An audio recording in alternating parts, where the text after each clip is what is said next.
From Colorado, Mr. Crow. Thank you, Chairman. Thank you to all of you for your testimony today. General, I wanted to start with you. The Air National Guard plays a very critical role in America's national security.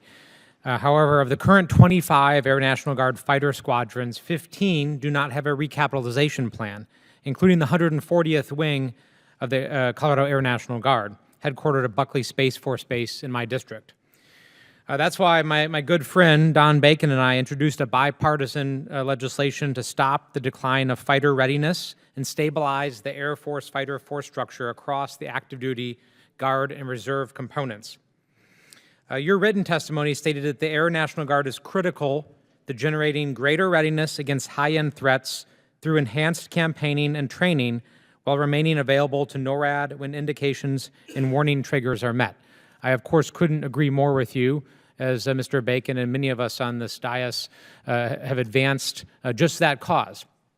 So being in Colorado and being in close proximity to the 140th Wing, your predecessor testified not too long ago that it was key to have a fighter wing at Buckley Space Force Base to protect all of the stuff within the western United States, including the mini facilities in Colorado.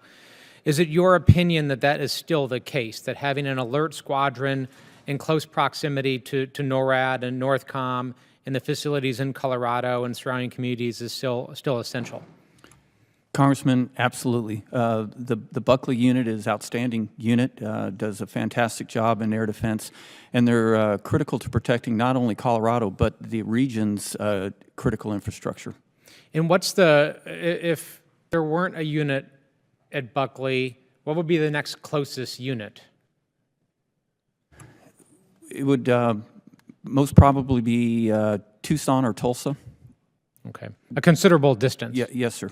And we map that, sir, all the time with the range of the aircraft, how far they can fly, unrefueled, refueled, and keeping Buckley and the capability they have there is essential for our air defense as well as for critical infrastructure.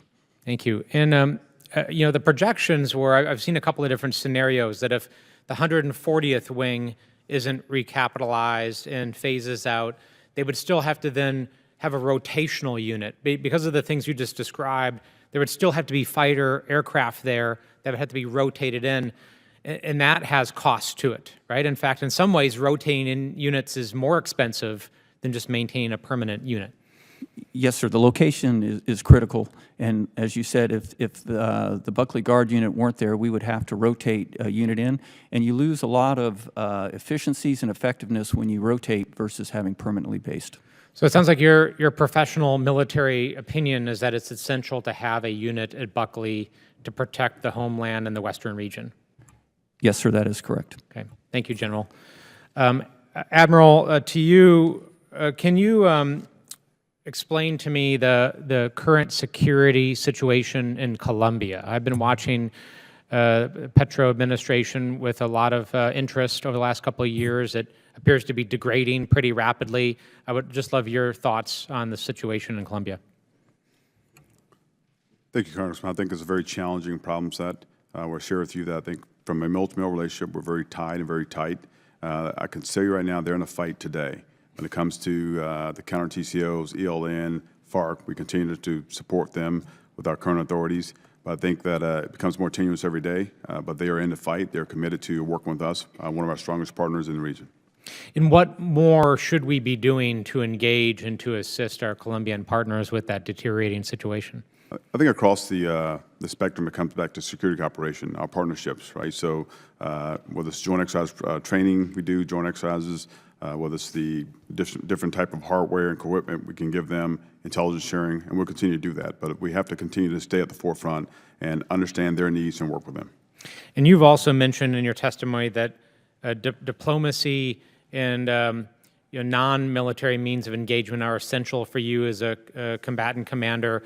Does that remain true? And is that an essential tool for you that we continue to invest in humanitarian and diplomatic efforts in the Southern Hemisphere? So I think it's a whole of government approach, right? So I think we have to work across the whole of government. I think from a Department of State, having our diplomats in place, and then working with us, right? So again, I have a very small footprint as far as forces. So every engagement, every handshake, every look in the eye matters. So we have to be very committed and continue to do that. Gentleman's time's expired. Chair, and I recognize the gentleman from Mississippi, Mr.